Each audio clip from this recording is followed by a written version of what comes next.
전 세계적으로 K 컨텐츠 열풍 정말 뜨겁죠. 자, 이런 가운데 드디어 우리 K 애니메이션의 인기도 점점 높아지고 있다라고 합니다. 자, 우리 관련 기업들이 잇따라 투자 유치에 성공하면서 이 K 컨텐츠의 이 막차를 타고 세계로 뻗어나가고 있습니다. 오늘은 K 애니메이션에 대한 이야기 나눠보도록 하겠습니다. 자, 애니메이션 제작사 대표 홍성호 로코스 대표와 함께합니다. 안녕하십니까? 안녕하십니까? 네. 자, 지금 퇴마록, 애니메이션 퇴마록 네. 절찬리에 지금 상영 잘 되고 있죠? 잘 되고 있습니다. 예. 또 과거에 또 복고를 추억하는 또 그런 관객들도 많이 있고 또 요즘 젊은 층도 함께 유입되고 있고 예, 그런 상황 아닙니까? 지금 30, 40대들 이제 원래 이제 어렸을 때부터 퇴마록을 보고 자라던 40, 세대들은 50대들 다 올 것 같아요. 40대들. 예. 그래서 처음에는 40, 50대들 관객이 있다가 지금 30, 40대로 갔고 이제 점차 밑에 세대로 내려가고 있습니다. 네, 자 우리가 대표님과 함께 뭐 나중에 퇴마록 이야기도 하겠지만은 이제 애니메이션에 대한 얘기 집중적으로 해보도록 할 텐데, 자 K 컨텐츠가 다 나가잖아요. 근데 왜 우리 애니메이션은 이제 이랬는데 드디어 우리 이제 세계에서 K 애니메이션도 이제 한 발 나가고 있다. 현재 애니메이션 시장 자체를 볼게요. 애니메이션 시장이 줄은 거는 아니죠, 현재? 애니메이션 시장은 그 연평균 성장률로 보면 5점 후반대에서 긍정적으로 보는 데는 7점 후반대까지 보고 있습니다. 계속 크고 있네요. 계속 크고 있고 보통 이제 저희가 설명할 때 이제 뭐 몇천억 불 뭐 이렇게 얘기하면 사실 구별하기가 좀 어려운데 네. 저희가 한 2030년 기준으로 긍정적으로 보는 데는 한 1,100조까지 보고 있거든요. 그렇게 되면 반도체 시장이랑 이제 단순 비교를 하면 한 절반 수준까지 도달하게 될 예정입니다. 네. 그러니까 우리 입장에서 이제 애니메이션이 잘 안 와서 그렇지 지금 세계적으로는 계속해서 커가고 있었습니다. 네네. 예. 인구도 늘고 있고 그다음에 이제 뭐 젊은 층이 많은 인도네시아 뭐 인도 뭐 그렇죠. 이런 데서 엄청나게 늘어나고 있어서 예. 특히 그 아시아 쪽의 그 시장이 굉장히 빠른 속도로 10% 초반대로 성장하고 있다고 보시면 됩니다. 네. 네. 자, 여러분 전 세계 글로벌 애니메이션 시장 계속 커가고 있습니다. 이런 가운데 인도 얘기도 해주셨지만 중국에요. 요즘에 외신 보시면 연일 헤드라인을 장식하는 게 너자2입니다. 지금 너자2의 관객, 중국 관객이죠. 3억 관객을 넘었다라고 하고 뭐 흥행 수익이 3조, 뭐 4조 이렇게 이야기를 하는데 중국 애니메이션 이야기를 해보면서 우리의 한번 해법도 찾아보도록 하겠습니다. 너자2. 중국이 막 지금 눈을 뜬 건가요, 애니메이션에? 중국이 사실은 한 15년에서 20년 전까지만 해도 네. 대한민국에서 사람들을 스카우트해가고 반도체처럼 막 그래서 네. 막 그런 과정들이 있었던 시절이 있었어요. 예. 근데 지금 불과 15년 만에 이제 거의 헐리우드에 맞먹는 수준으로 네. 이제 뭐 시장도 크니까 그런 것도 있겠지만 기술도 굉장히 상당히 올라왔고요. 예. 이 너자2 같은 경우는 한 그러니까 2019년도에 너자1이 만들었었어요. 네네. 그 당시에도 한 7천억 정도의 그 박스 오피스를 기록했었어요. 예. 그리고 이제 물론 이제 중국 특성상 이제 소재를 마음대로 쓸 수 없는 여러 애로사항 때문에 네. 이제 주로 이제 역사물이나 이제 뭐 이런 것들을 이제 신화적 인물들을 가져와서 예. 했었고요. 그런 신화적 인물이 이제 어떤 주제로 했냐면 운명은 스스로 결정해야 된다. 이 주제를 가지고 했던 거예요. 그 스토리도 너무 좋았고 네. 그리고 그 당시에 제작비가 한 알려진 거로는 확인은 된 건 아니지만 약 300억 정도 쓴 걸로 알고 있었고 네. 그 당시에도 굉장히 흥행했는데 이번에 이제 올해 개봉한 거는 아까 말씀하신 3억 명이 봤다고 그러는데 네, 제작비는 한 그때의 거의 3배 이상 정도, 1,000억 정도가 넘는 걸로 추측을 하고 있어요. 네. 그래서 이 1,000억 정도면 이제 헐리우드 제작비 정도 수준이고요. 네. 그리고 이제 전체적으로 이제 그 여태까지 중국에서 흥행했던 게 장진호라고 해가지고 이제 이 그 소위 표현하면 이제 국뽕 영화 같은 걸로 했었는데 이제 애니메이션이 이제 중국 역대 박스 오피스를 갱신한 케이스가 생겼습니다. 이 너자라는 거 이제 뭐 우리 대표님도 보셨을 텐데 애니메이션은 이게 확실히 IP로 하나의 성장하느냐 안 하냐가 중요한데 가능성이 있을까요? 어때요? 중국 내에서만 이게 세계로 좀 나오게 될까요? 지금 이제 그 3억 명이 보거나 지난번 1편도 그렇지만 그 네. 박스 오피스 자체의 90%가 중국인이죠. 모두 다 중국이고 예, 예. 밖에 나간 것도 아마 중국에 관련된 분들이거나 이렇게 되지 않을까라고 생각하고 있고요. 네. 지금 보통 저희가 업계에서 계산할 때 극장에서 박스 오피스가 얼마 이렇게 예를 들어서 하면 곱하기 4배 정도가 부가 수익과 뭐 이제 돼야 되죠. 네, 상품 캐릭터. 뭐 이런 네. 거로 보고 있습니다. 예. 네. 아직까지는 중국의 애니메이션이 중국 밖으로 넘어오지는 못하는데, 자 대표님, 중국에 항상 그렇잖아요. 반도체 굴기, 양자 굴기, 뭐 자율주행 굴기, 또 AI 굴기, 애니메이션 굴기 펼치면 또 어떻게 판도가 바뀔 수 알 수 없잖아요. 중국 정부의 지원은 어떤가요, 애니메이션에 대한? 중국 정부가 2000년대 중반쯤이요. 그러니까 예. 15년, 20년 전쯤에 네. 그 제가 알기로는 무슨 5대 성장 산업으로 선정을 했어요. 애니메이션을. 그때요? 네, 그 당시에. 네. 그래가지고 이제 한국이나 뭐 주변 국가에서도 스카웃. 막 스카웃 이런 일들이 있었고요. 그래서 이 지금도 그렇고 벌써 4차례에 걸쳐서 5개년 계획들을 계속해서 미뤄왔습니다. 그래서 미뤄왔고 예를 들자면은 이제 이게 숫자로는 드러나 있지는 않습니다만 저희가 이제 방문해서 업체들을 만나보면 국영기업에서 투자받는 경우들이 굉장히 많아요. 이례적이네요. 애니메이션 업체가. 예. 그다음에 이제 중국 같은 경우는 이제 그 자산 컨텐츠나 뭐나 유통 이런 걸 굉장히 관리를 많이 하잖아요. 다른 게 들어올 수 없도록. 예.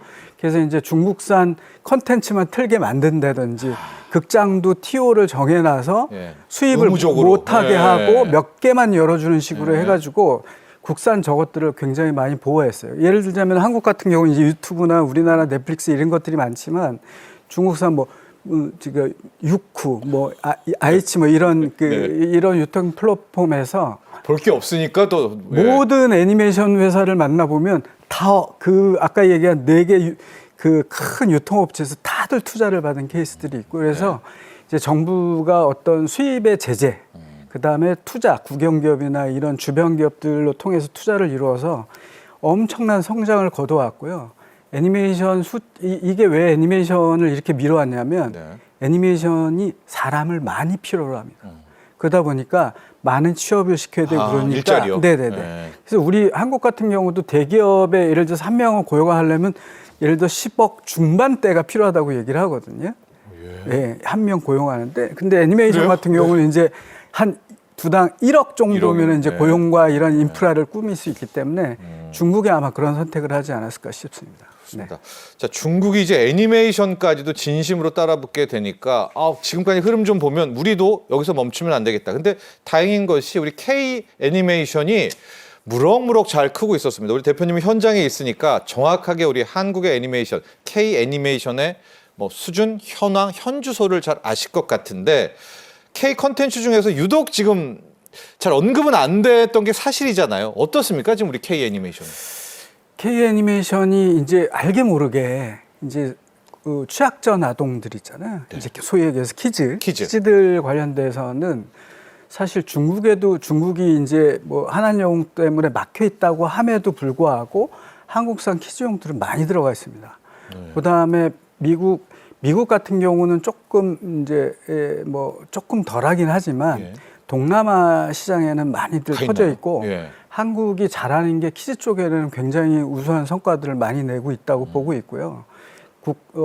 뭐 컨텐츠 지원에 국가에서 지원해준 뭐 컨텐츠 마켓이나 이런 데 나가서 많은 성과들을 올리고 있고 넷플릭스에서 보면은 키즈 패밀리 분야에서는 한국산이 한 25% 정도 차지할 정도로 한국산이 키즈용에서는 되게 선전을 하고 있는 상황입니다.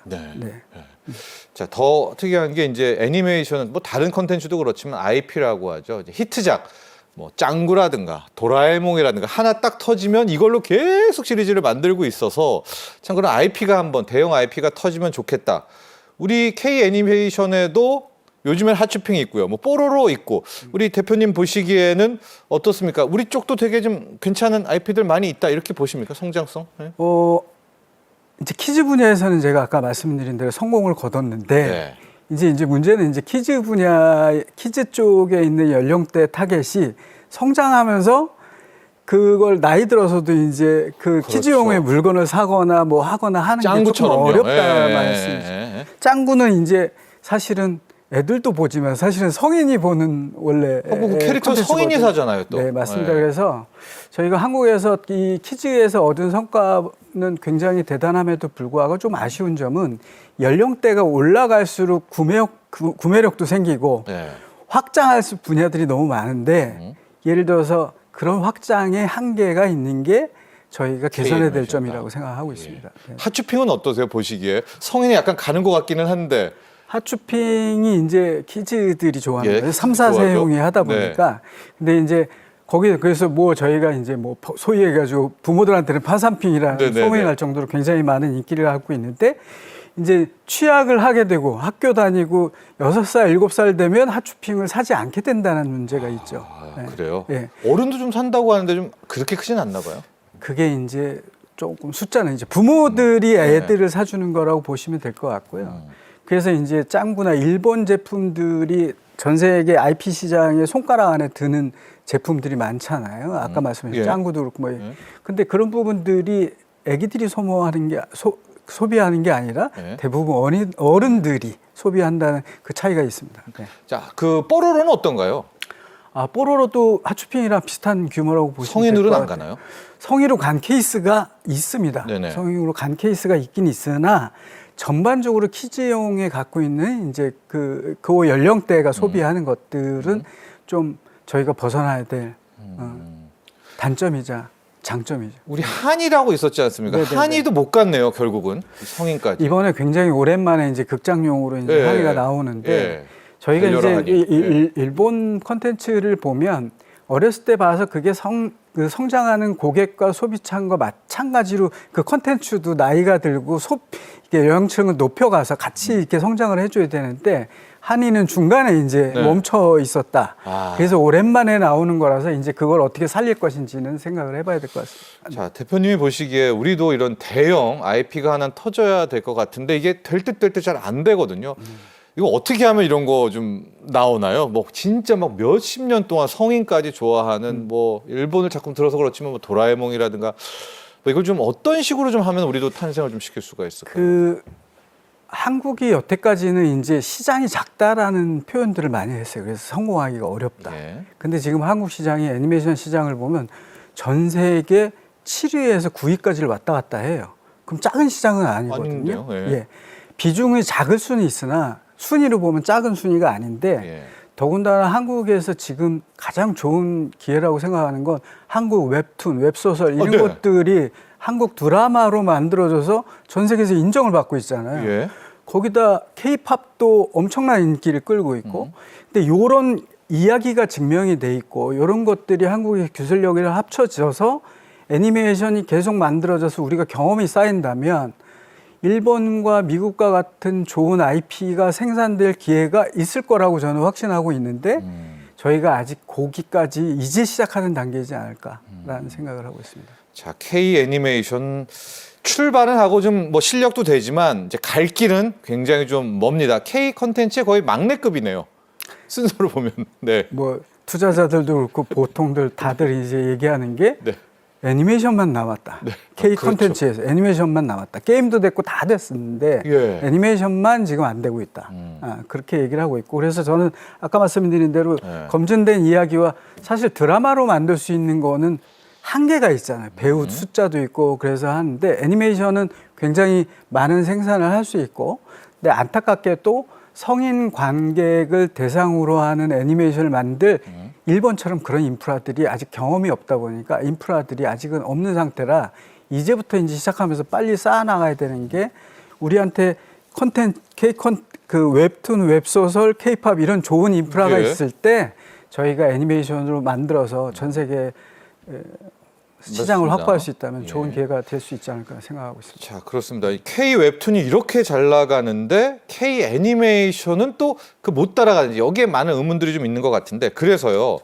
성인층, 그러니까 K 애니메이션이 너무나 우리가 영유아를 공략한 것이 아니냐. 성인 애니메이션을 한번 적극적으로 투자하고 좀 가보면은 어떨까. 실제 이번에 우리 대표님의 테마록도 역시 이제 성인 공략 아니겠습니까? 네네, 맞습니다. 성인 애니메이션을 타깃으로 한 이런 쪽의 하나의 뭐 해법들은 어떻게 바라보고 계시고 또 현황도 좀 궁금합니다.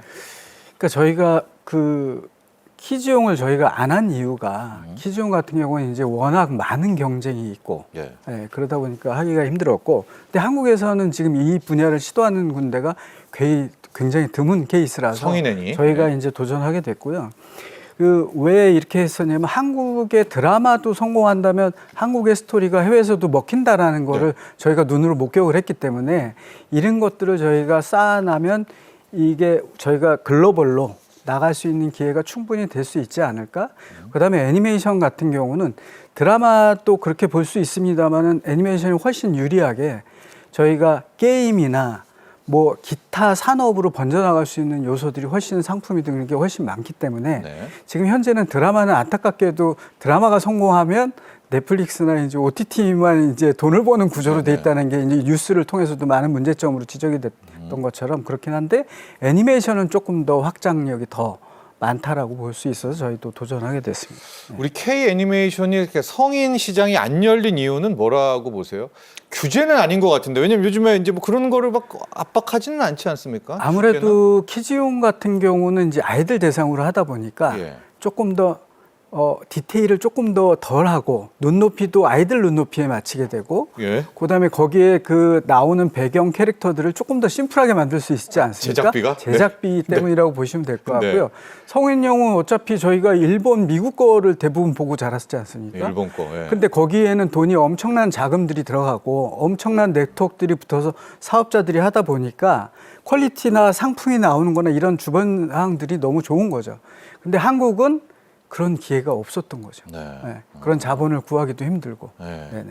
왜냐면 스토리나 이런 게 다 되는데 네네. 그 정도의 투자가 일단 약했다. 네. 그래서 보통 이제 영화를 투자를 받으면 네. 이제 보통 저희가 영화 투자할래요? 그러면 시나리오랑 배우랑 배우가 네. 누구냐 이러면 대충 이제 이 정도의 흥행을 할 거라고 예상을 해서 투자를 되지만 예. 애니메이션은 배우가 없잖아요. 배우가 캐릭터고. 그러다 거기다 보니까 IP도 아주 뚜렷하지 않으니까. IP가 네. 그다음에 성공 사례가 없잖아요. 영화는 성공 사례가 있었고 네. 그러다 보니까 이제 투자를 꺼리게 되다 보니까 경험이 안 쌓이니까 인력도 없고 인프라도 없게 되고 이런 악순환이 여태까지는 있었던 거죠. 예, 예. 아마 이 방송을 보는 투자자가 있다면 우리 대표님이 우리 K 애니메이션의 실력, 강점 한번 좀 어필해 주시죠. 우리가 못할 것 같지는 않거든요. 왜냐면 이번 너자2에도 우리의 그 버추얼 회사, 그 FX 회사도 들어가고 막 그랬던 것 같은데요. 네. 저는 이제 한국의 그 요소 기술 하나는 충분히 갖추고 있다고 생각합니다. 예를 들자면은 제가 그 반도체 시장이나 비유를 잘 많이 하는데 네.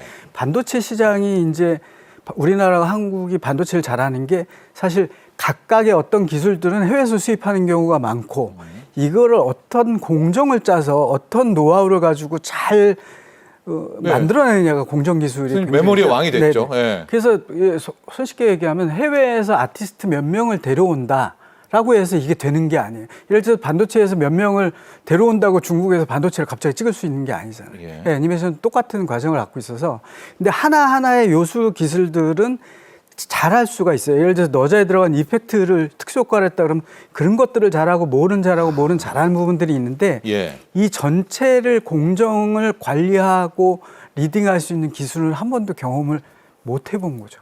네, 그래서 그런 기술들을 경험을 쌓을 수 있도록 경험이 좀 필요하기 때문에 정부의 도움이나 이런 것들이 좀 필요하지 않을까 생각하고 있습니다. 문화부 같은 경우에도 K 애니메이션의 진심인데요.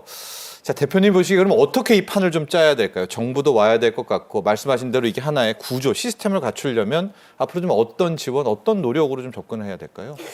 그 한국 콘텐츠 진흥원이나 이제 문체부 같은 경우도 이제 지난 20여 년간 한국 네. 애니메이션을 키우기 위해서 많은 투자를 해왔습니다. 예. 근데 이제 조금 이제 그 노력에도 불구하고 아쉬운 점은 이제 그 애니메이션이 기본적으로 돈이 이제 상당히 많이 들어간 자본이 많이 필요로 하는 산업이다 보니까 실질적으로 그 지원 규모의 형태에 비해서 필요한 자금에 비해서 이제 지원 규모가 좀 작은 규모가 있습니다. 예를 들자면 아까 너자 같은 경우는 1,000억 제작비가 들어가는데 네. 이제 한국의 문체부에서 지원하는 규모가 약 지금 300억 규모예요. 그러다 보니까 예. 중국의 한 작품을 전체를 아우를 수는 뭐 당연히 없을 규모라서 네. 그 약간 이제 한국과 달리 이제 제가 조사를 해봤어요. 해외 같은 경우 어떤 케이스로 네. 지원을 하는가 봤더니 전체적으로 어떤 이렇게 예를 들어서 한국이 특징이 있습니다. 한국은 어떤 방식이냐면 지원금을 정해놓고 여러 업체들이 거기에 지원을 해서 경쟁 방식으로 해서 그 선정을 해요. 맞아요. 예. 우리가 아는 이제 컴피티션 방식으로 예. 하는 페스티벌 하는 것처럼 이제 이런 식으로 하는데 해외 같은 경우는 약 52개국이 한국 빼고 예. 한 52개국 웬만한 나라를 대는 이름은 어떤 방식으로 하냐면 너희가 만들어 오면 국가가 20에서 45%까지 지원을 해줘요. 만들어 오면. 예. 그러면은 예를 들자면 캐나다나 예를 들어서 영국이 그 40%씩 만약에 국가에서 지원을 해줘요. 이제 네. 리펀드를 해줘요. 그럼 두 군데, 리펀이네요. 네. 두 군데가 모이면 80%를 보장을 받는 거잖아요. 그러니까 그런 회사 나라끼리는 공동으로 제작을 한 편을 하게 되면 80%를 국가가 대주는 수준이 되는 그럼 거죠. 투자자도 뭐 더 그렇죠. 들어오겠네요. 그럼 20%만 안정되니까. 예. 이제 기업에서 조달을 하면 돼요. 네. 그리고 그 20%마저도 방송국이나 이런 데서 그거를 사주는 개념으로 돼서 이 이제 국가에서 지원하는 경우가 이제 만들어졌네, 안 만들어졌네, 자금이 조달돼서 문제가 되네 이런 경우들이 없습니다. 근데 한국 같은 경우는 조달을 하기 전에 미리 경쟁하니까. 선정해서 받고 얼마를 받고 나머지 조달 금액이 한 95% 남은 상태에서 만들어질 수도 있고 안 만들어질 수도 있고 그래서 제가 이제 늘 이제 말씀드리는 거는 이게 컴피티션 방식이 아니라 네. 해외 그 리펀 방식. 유럽이나 네. 뭐 캐나다나 뭐 이런 것처럼 국가에서 리펀드 방식으로 바꿔줘서 그 정도를 보증을 해주면 네. 아마도 이 제가 말씀드린 52국가는 문화 정책을 지원하는 규모로 지원하는 개념으로 이런 방식을 채택하고 있는 것 같아서 한국도 그런 방식으로 바뀐다면 저희가 애니메이션 산업에 큰 발전을 가져올 수 있을 거라고 생각하고 있습니다. 알겠습니다. 이제 곧 문체부가 애니메이션 산업 진흥 기본 계획을 또 발표할 예정입니다. 우리 케니 애니메이션에 더 힘을 실어줬으면 좋겠고요. 홍성호 대표가 얘기한 리펀드 방식에 대한 애니메이션 지원 이것도 좀 참조하면 좋을 것 같습니다. 도움 말씀 주신 홍성호 로커스 대표 여기서 보내드리도록 하겠습니다. 오늘 감사합니다. 고맙습니다.